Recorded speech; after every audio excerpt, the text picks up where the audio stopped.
আসসালামু আলাইকুম, কেমন আছেন সবাই? আজকে আমি যেভাবে দেশি মুরগির মাংস ভুনা করলাম সেইটাই আজকে শেয়ার করব আপনাদের সাথে।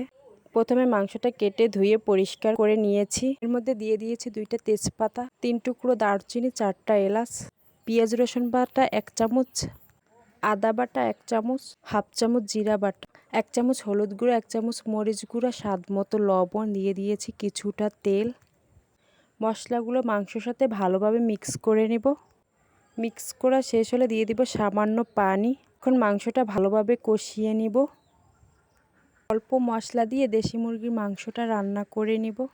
কষানো শেষ, এই পর্যায়ে আবার কিছুটা পানি দিয়ে মাংসটা কষিয়ে নিব।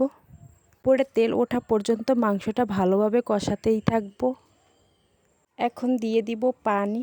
পানিটা একটু বেশিই দিয়েছি কারণ দেশি মুরগির মাংসটা সিদ্ধ হতে অনেক সময় লাগে। পানিটা দেওয়ার পর এইভাবে 30 মিনিট রান্না করে নিব।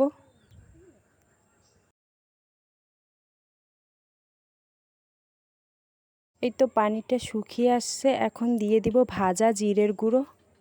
এই পর্যায়ে মাংসটা নামিয়ে নিব।